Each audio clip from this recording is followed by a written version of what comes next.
thousands of years, the people of Earth have pondered the question, are we alone in the universe? We may one day find the answer by communicating with an advanced alien race. The history-making moment known as first contact. You see this bright line here? That's a signal. But could living, breathing aliens, or even intelligent machines, really make the long journey to Earth? Or if ET sends a message, will we recognize it when it comes? And what are the chances that we'll be the ones to find another civilization first and reach out to them? When it comes to communicating with other worlds, what seems like science fiction today may soon become science fact. Because first contact could happen to the human race much sooner than we think. And in ways we're just beginning to imagine.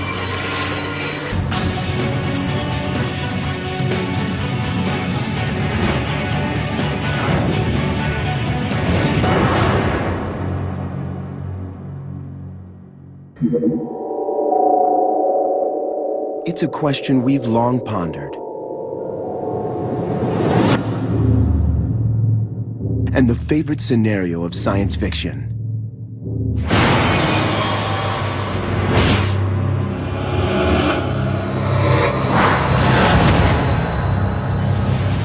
Could living, breathing aliens really just show up on our planet one day?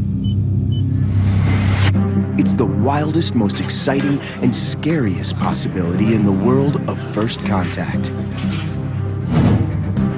First contact refers to the moment when we humans, for the first time, gain some communication link to alien civilizations that have some means of communicating back to us. It's the moment when we finally engage in the great galactic country club of intelligent life. The search for technological life in our galaxy and in our universe is a spectacular quest, maybe indeed the greatest quest of all of humanity. There's no doubt that a visit from an alien race would be an earth-changing event. If you take a look at great milestones in human history, we have the discovery of fire, the discovery of agriculture, the discovery of writing and mathematics. However, if we make first contact, it tops all of that. The importance of a first contact ranks with the separation of Homo sapiens from the apes. So what are the chances that we'll get to experience this history-making moment? The odds depend on how many advanced alien civilizations might be out there. And to get a handle on that number, researchers turn to a mathematical formula known as the Drake equation. Back in the 1950s, scientists would speculate about what's out there, but there was no handle, there was no mathematical formula to refine our analysis. It was just idle dinner table chatter. Then astronomer Frank Drake had an idea. Why not try to quantify the probability of finding life in the universe? Drake wrote down this very simple equation, which was just to estimate how many societies are out there in our own galaxy, forget the other galaxies, just in our own galaxy that are broadcasting signals that we might pick up, this afternoon. The full Drake equation consists of 7 variables.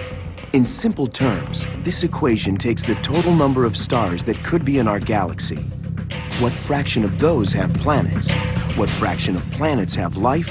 What fraction of those have intelligent life? And finally, what fraction of this intelligent life might be busy sending signals into space? The first reasonable calculation showed that there could be 10,000 planets in our own backyard harboring intelligent life forms. And that created a problem. If there are 10,000 of them, then where are they? Carl Sagan then tried to look at the numbers again, and he came up with numbers like 1 million. And then it became embarrassing. There should be intelligent life forms scattered right in our own backyard that we see every night. But we don't make contact with them. So we had a problem. a problem that persists even to today. With such high odds of intelligent life in our own galaxy, it makes sense to give some serious thought to one of science fiction's favorite scenarios. What would really happen if aliens all of a sudden showed up? All movie buffs imagine that there must be elaborate protocols for a possible visitation. What do you do when a flying saucer lands on the White House lawn? What do you do when all of a sudden Moscow and all the great capitals of the earth have flying saucers over them? If the government has a plan for this, they're not talking about it publicly. But even without a top-secret clearance, we know the types of basic steps that will take place. United States Air Force Strategic Command and scientific research groups are already on the lookout for asteroids that could impact Earth. And since they're able to spot asteroids years before they might hit us, one of these groups will see any type of alien craft headed towards Earth long before it arrives. So the government will have plenty of warning as long as the aliens can't hide their approach. Then, once in our atmosphere, jets are scrambled to escort these celestial visitors to a landing site where the event is closely monitored and controlled. If the aliens arrive over American airspace, then one location that fits the bill is Plum Island, off of Long Island, New York. This is where the Department of Agriculture has its Animal Disease Center to isolate and inspect for possible infectious diseases, because that's one of the biggest dangers when ET shows up. Then, scientists from the National Institute of Health and Centers for Disease Control will don biohazard suits to examine the new visitors. This is crucial to prevent the spread of disease either from us or to us. If there were physical contact with alien races, what about disease? What about competing ecosystems? We already have a terrible problem all over the world with organisms fitted to one environment in Asia getting into the Mississippi Valley, or vice versa. These are already called alien organisms. So if there were physical contact, there'd be a whole list of worries. And biological dangers aren't the only concern. The alien ship that's traveled here from across the galaxy has to have a propulsion system more powerful than anything on Earth. So Department of Energy scientists will also rush to the scene to check for hazardous materials.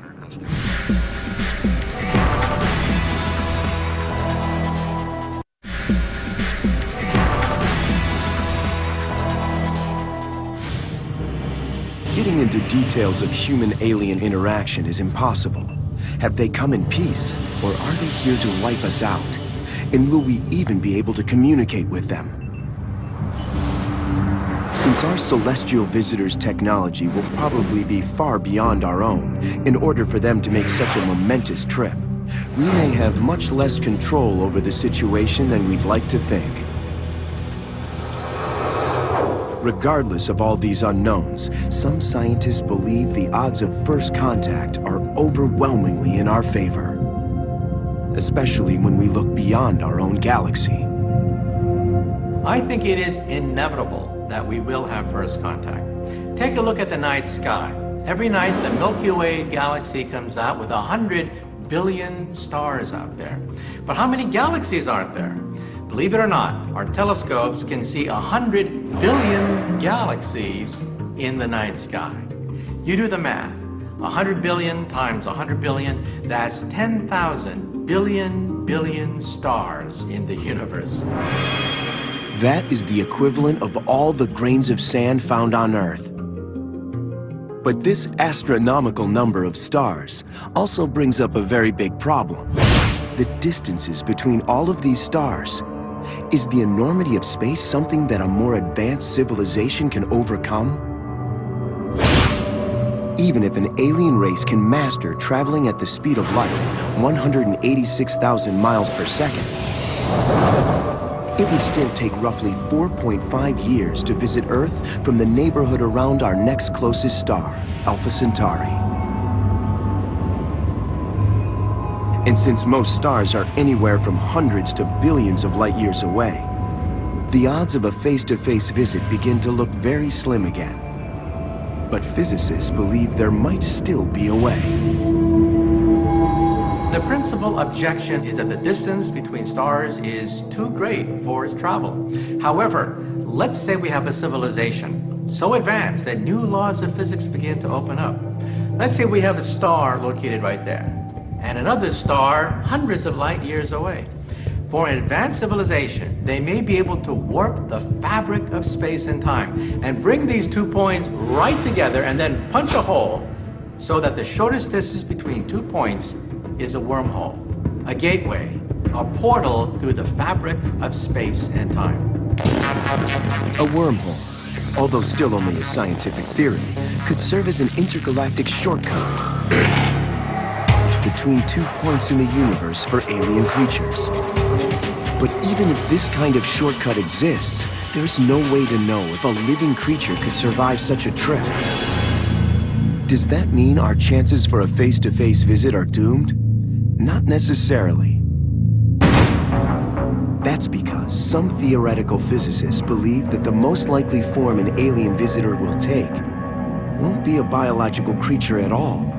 It'll be a smart machine. I actually think that once you get to a certain technological level, you invent machine intelligence. This, that's a good starter mode. It's a good starter intelligence, but very quickly you make thinking machines. Thinking machines aren't stuck with all the defects that biology offers. And there's a unique type of intelligent machine that seems to have the best chance of pulling off the improbable journey to Earth. It's a very reasonable theory that since our ability to explore with robotic systems is well beyond our ability to explore with people, that the same would be true of an alien civilization.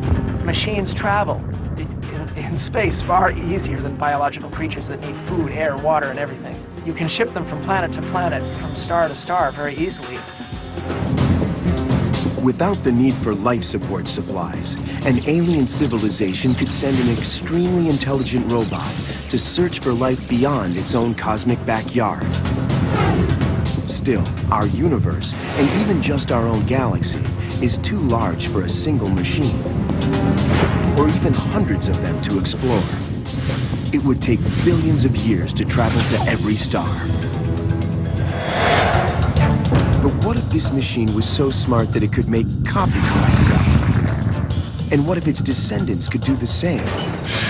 Then, instead of one machine exploring the cosmos, thousands, and eventually millions of them could tackle the task simultaneously.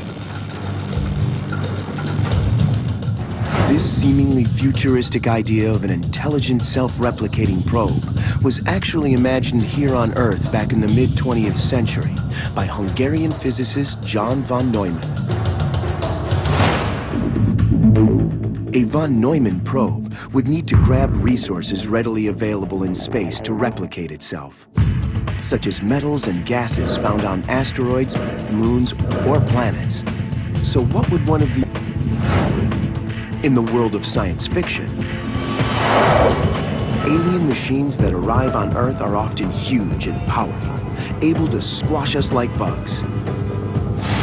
But if a von Neumann probe actually shows up, we may be the giants, and the probe may be the bug. These could be very compact.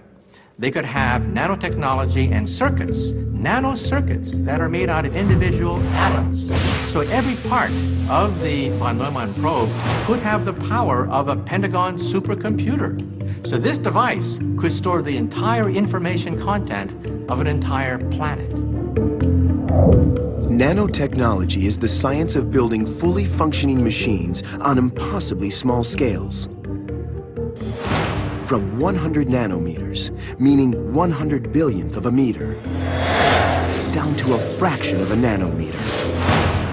For comparison, a single strand of DNA is 2 nanometers wide. This type of compact design offers several advantages over larger alien probes. Fewer raw materials would need to be gathered for replication. The small mass would make things easier on the propulsion system. And such a tiny visitor would likely avoid detection and unwanted attention. And the alien probe builders wouldn't need their technology to be too much more advanced than our own.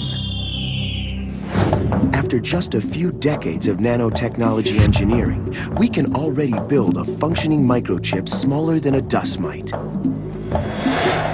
So an impossibly small, smart, self-replicating probe would probably be a piece of cake for an alien civilization more advanced than humans. Especially since there'd be very few parts needed beyond the self-replication unit. First of all, on the top of the von Neumann probe will be an array of antennas by which they can communicate which planets have liquid water, which planets have microbial life, which planets have intelligent life on them. At the bottom, we'll have some kind of propulsion system. But when it comes to a face-to-face visit to Earth by aliens, there is a third option for first contact. It's possible that if an alien is able to make the long journey here, it may not be either a biological entity or a smart machine. Instead, it may be both, part flesh and blood and part machine. Something science fiction calls a cyborg. Theoretical physicist Dr. Michio Kaku believes we need only look in the mirror to see why a cyborg may be the preferred life form of an alien civilization. Now let's push the fast-forward button. Let's start to go just on the Earth, 100, 200, 300 years in the future. That's just a blink of an eye. At that point, we may want to emerge with immortal bodies. If the choice is between death, between seeing our bodies decay and suffering like that, or waking up one day with a body made out of silicon, steel, and tissue, and living forever, which would you choose? And that's just for us. An advanced civilization a million years ahead of us. They have options even beyond cyborgs and beyond robots. They may have options that we can only dream of today. First contact. The moment when the human race finally comes into contact with an extraterrestrial race and discovers it is not alone. It's an event that could open up incredible new opportunities or lead to the end of life on Earth as we know it.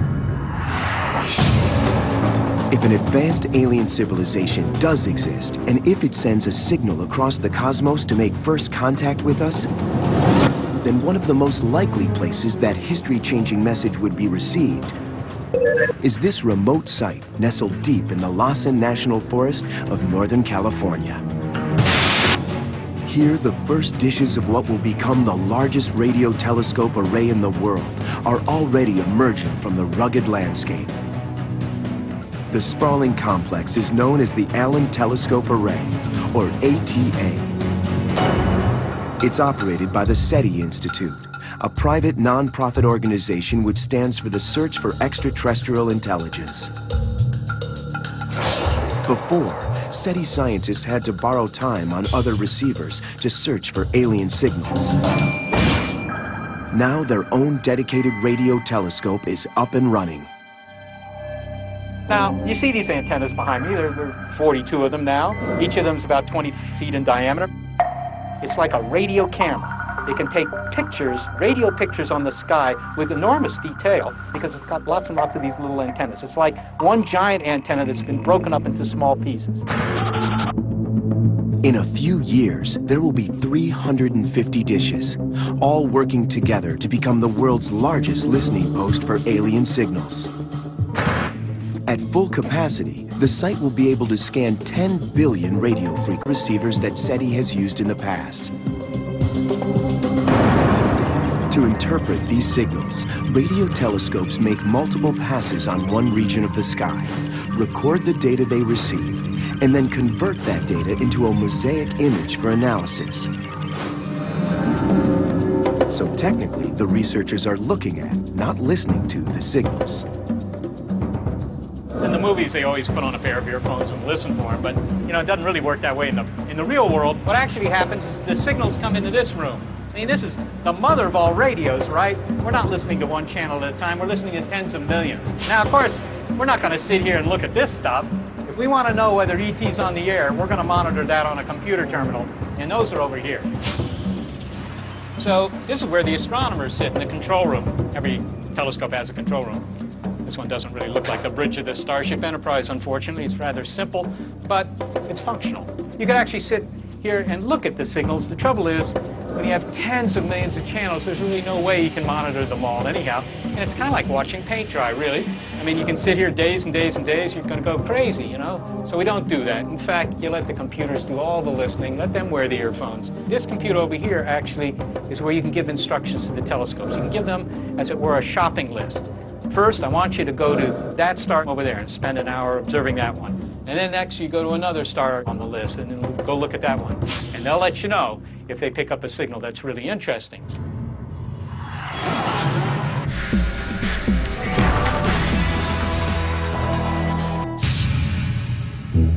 Exploding stars and many other celestial events produce naturally occurring radio signals. And man-made objects in space also send signals home. These will be picked up by the ultra-sensitive ATA dishes and must be weeded out by the computers so they're not mistaken for an alien signal.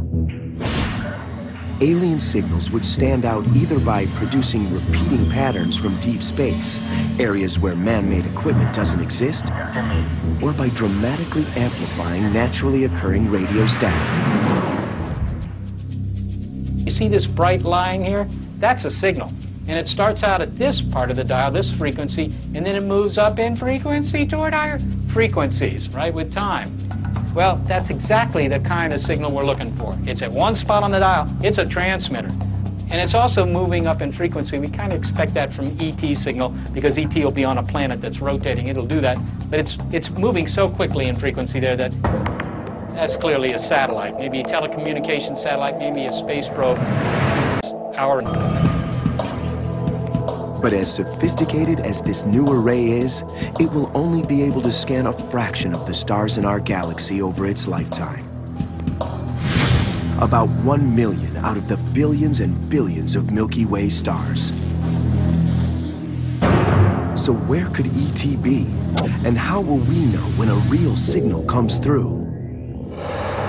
The SETI team is confident they'll be able to spot any life-changing messages after a dramatic event.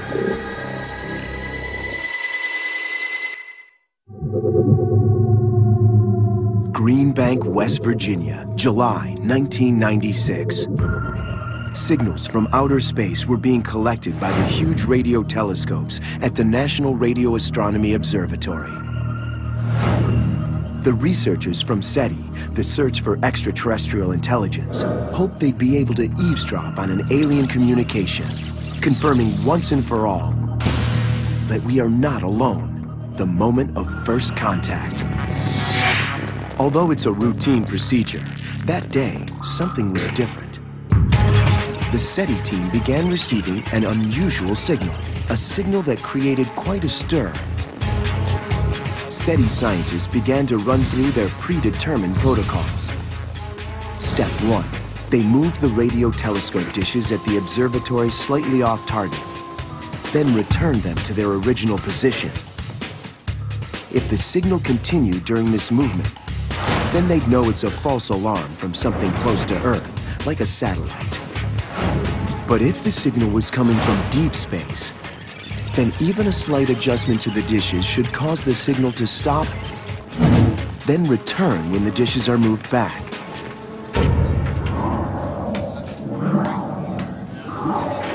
That's exactly what happened. The signal had passed their first test. Now for the second. Step 2 is contacting another observatory, preferably on another continent. Call up somebody at a different radio observatory, somebody who has a different set of antennas, because you wouldn't believe it if you were the only ones to find it. Now, it could be just a bug in the hardware or software here. But 16 hours after the signal was first detected, And before they could get a confirmation from another observatory, they discovered the source. It was coming from the SOHO spacecraft, 1 million miles away from Earth, currently studying the Sun. A software glitch in SETI's computer system made SOHO's communications appear to be a legitimate alien signal. Despite the obvious disappointment, the event gave SETI Institute scientists confidence that their protocols work, and that when a true alien signal comes in, they'll be able to recognize it and realize that first contact is being made. But they still need to make sure that their dishes are pointed in the right direction, at the right time and at the right frequency, which is no easy task. So where's ET hanging out? I mean, you know, we could point these things anywhere. Well, we don't know. Obviously, we don't know. But what you do is a very simple strategy. You start with the nearest star systems and you sort of work your way out. Right? You start looking in your own backyard first. I mean, imagine looking for I don't know, for bad elephants. You might start in your own backyard and work your way farther afield. Until finally you either hit an elephant or you don't. In the years to come, SETI hopes that new space-based technology and missions planned by NASA and the Jet Propulsion Laboratory will help pinpoint attractive targets. These targets are called exoplanets. Planets outside of our solar system orbiting around other stars in the universe. But finding them is not easy. To discover planets around other stars takes every bit of technology we've got. We use the biggest and fastest computers, and we use the biggest digital cameras you've ever seen. Some of them are 1 billion pixels, not a megapixel, but 1 billion pixels. So with all of that technology brought to bear, we are beginning to find these exciting planets around other stars that, frankly, remind us of our own solar system, of home. But current telescope technology only allows us to see rough images of huge gas giants like Jupiter, which has a diameter 11 times larger than Earth. We can't yet see Earth-like planets, but that is about to change. The Terrestrial Planet Finder, expected to launch by 2020, will use multiple space-based telescopes, all working together to peer deep into the cosmos for an alien Earth, which might harbor intelligent life. This would be a gargantuan telescope allowing us to take the first pictures of another Earth around a nearby star, a pale blue dot orbiting a yellow sun. Wouldn't that be glorious? And the Terrestrial Planet Finder will provide more than just an image. You not only can see if the planet is bluish, telling you there's water on the surface, the prerequisite for life, but moreover, you'd be able to analyze the light from that Earth into all of its colors, blue, green, yellow, and red, even the infrared, telling us the chemical composition of that planet. And the most exciting prospect is to find a planet that has oxygen in the atmosphere. But until the Terrestrial Planet Finder system is ready in 2020, SETI researchers will simply have to hope that the stars they target contain a life-supporting planet nearby.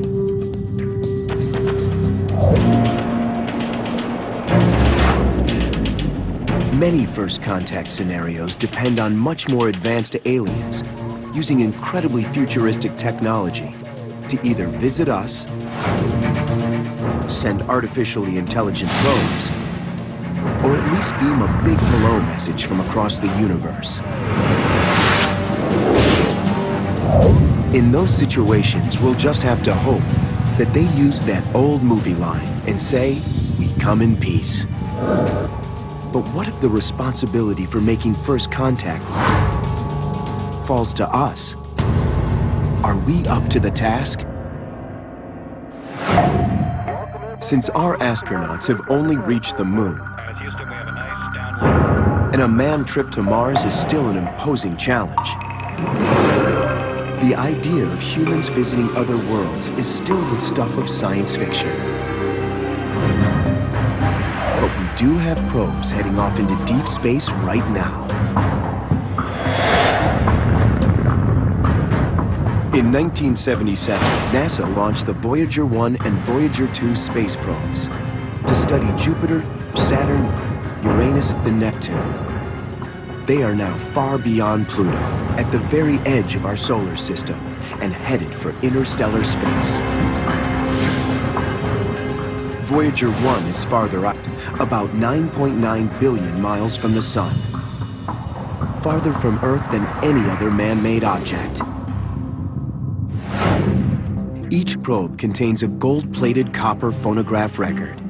Mathematical instructions on how to play the records are printed on them, along with diagrams of scientific principles that are likely to be understood by alien civilizations. They actually had a medallion that had engravings with sounds of the planet Earth, sounds that you could hear, the location of the Earth in our sector of the universe. Basically, a roadmap as to who we are, what we want, and sounds we make, and our location. The cryptic messages and basic formulas on the probes were chosen by a NASA committee shortly before the launches to give the best representation of the culture, people, and natural wonders of Earth. As the Secretary General of the United Nations, I send greetings on behalf of the people of our planet. Hello from the children of planet Earth. Bonjour tout le monde. Mae Lagna. Shalom. Hola y saludos a todos. But these communications also serve as an example of one of the greatest challenges of making first contact. There is no guarantee that they will even understand us. In the same way that we were able to break the code of Egyptian hieroglyphics using the Rosetta Stone, scientists are faced with the challenge of finding a cosmic Rosetta Stone, something that will be understandable, serve as a universal language that both extraterrestrials and humans will be able to tap into. The Rosetta Stone offered a passage in 3 languages, 2 forms of Egyptian and also in Greek. The stone was a breakthrough in decoding ancient Egyptian hieroglyphics, one of the languages on the stone.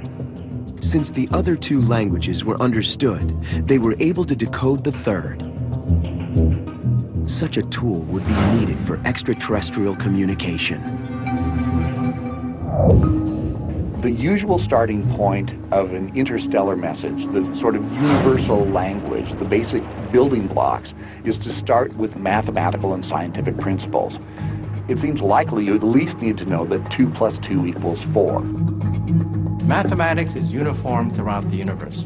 I'm a physicist, and one of the greatest thrills I have is writing down an equation for the first time in history, and perhaps on the other side of the galaxy, perhaps there's an alien being writing down that very same equation. So could the Voyager messages, now billions of miles from Earth, be the first cosmic Rosetta Stone making their way toward alien civilizations in the farthest reaches of the universe? At its current speed of 35,000 miles an hour, far below the speed of light, Voyager 1 would take approximately 100,000 years just to reach our nearest star, Alpha Centauri, 4.5 light years away. But it isn't even headed in that direction. So the Voyager probes are not good candidates for making first contact. But there is another way that machines of our own making could make first contact for us somewhere out in deep space. It's possible that the people of Earth will be the first civilization to build the von Neumann probe, the intelligent, self-replicating machine that could keep multiplying in order to spread across the cosmos. It is estimated that the computers here on Earth will surpass the thinking capability of the human brain by approximately 2050 and have the ability to process an unthinkable amount of information. At that rate, it makes sense that smart machines may be the ones to make first contact for us in the future. In fact, the groundwork for those types of machines is already underway, changing the ways we explore the cosmos. There are several missions that are using artificial intelligence software right now and operationally on a daily basis. The Mars exploration rovers also have a form of artificial intelligence software on board. And specifically, that software allows them to look for transient events. Transient events are things that pop up within a matter of seconds, making it impossible for controllers back on Earth to react to, since it takes about 22 minutes to send commands to machines on Mars. For example, dust devils, small tornado-like cones that race across a dry landscape, can quickly form on the Martian surface, just like they do in deserts on Earth. They're extremely rare on Mars, but sophisticated artificial intelligence software on board the rover can process each image that's taken and transmit only the ones that captured a dust devil back to Earth. So the rover is making decisions on its own. But any future machines that we send to other worlds will need to be much smarter. They'll need to be able to do everything by themselves, since it would take far too long to send commands from Earth to a machine explorer in deep space, even with the commands traveling at the speed of light. The nearest star to us, Alpha Centauri, is about 4.5 light years away. Well, if we send a spacecraft commands, they won't get there for another 4.5 years. So that spacecraft has to be so smart that it has to know what to look for when looking for another civilization.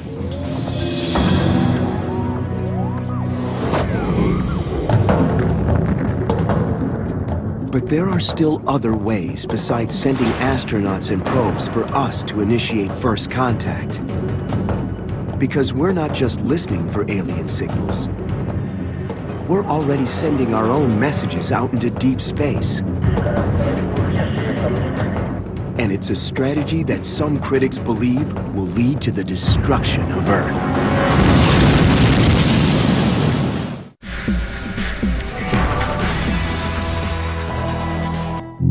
With the most advanced equipment in the world, listening for signals from intelligent alien life is slow and tedious.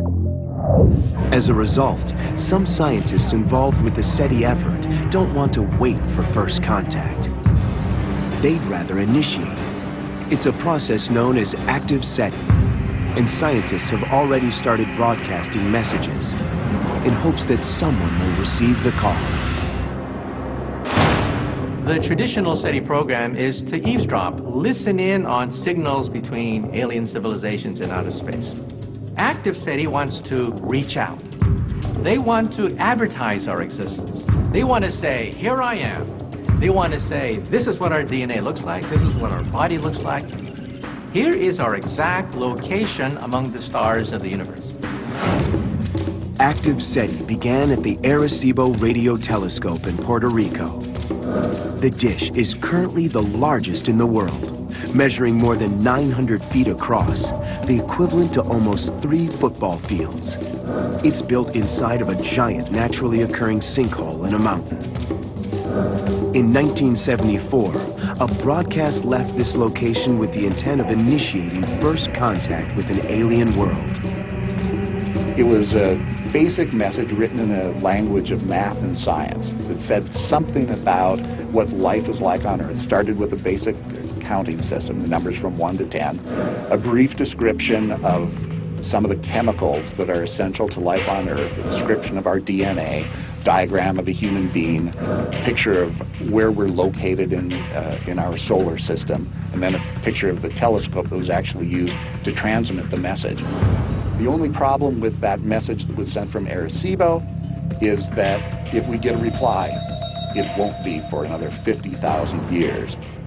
That's because the galaxy that was directly overhead and easiest to target at the time, known as M13, is 25,000 light years away.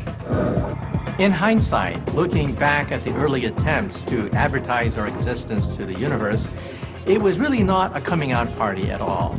It was actually a feeble attempt, and these galaxies that we're trying to send messages to, they're up to 25,000 light years from the Earth. A round trip would take 50,000 years. Long after civilizations have risen and fallen on the planet Earth, perhaps a return message will come back, maybe a busy signal, we don't know. But I think it was rather naive of us back then to try to announce our presence, our coming out in the Milky Way galaxy. Although there have been more recent attempts at sending messages aimed at much closer targets, active SETI programs generate a lot of controversy. Critics worry that sending a beacon advertising our existence may invite unwanted danger. I think it is a miserable idea for us to advertise our existence without knowing the intentions of these alien civilizations. I mean, if you're a deer in a forest, are you going to blare around and advertise your location to the hunters who are out there? Let's wait and see what their intentions are. Peaceful or not, scientists have begun ranking the technological capabilities of an advanced civilization in a range known as the Kardashev scale. When we scientists gaze in outer space, we don't look for little green men. We look for type 1, type 2, type 3 civilization based on physics and energy consumption. A type 1 civilization is planetary. They consume all the energy that falls on their planet, and a mature type 1 civilization may begin to modify their weather. They may begin to have cities on the ocean. They may be able to control the power of earthquakes and volcanoes. A type 2 civilization has exhausted the power of a planet, and they are stellar. They play with entire stars. Type 3 civilizations are galactic. They roam the galactic space lanes in their starships. They play with black holes at the center of the Milky Way galaxy. They play with entire groups of star systems, and they consume the entire energy output of 10 to 100 billion stars. To put it into perspective, Dr. Michio Kaku theorizes how Earth as it is today ranks on this scale. We are perhaps 100 years from type 1. We're perhaps a few thousand years from being a type 2 civilization, and we're perhaps 100,000 to 1,000,000 years from being type 3.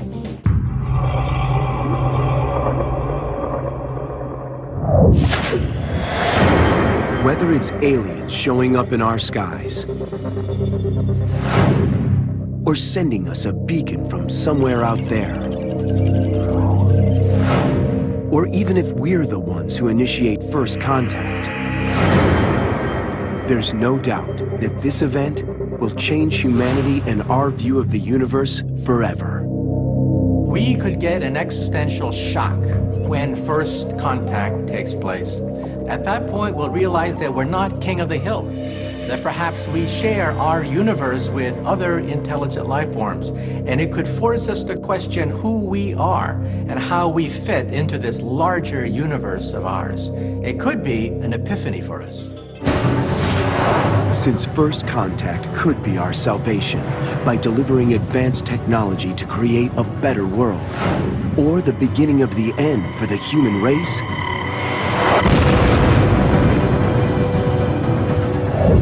it's no surprise that this dream evokes both wonder and fear.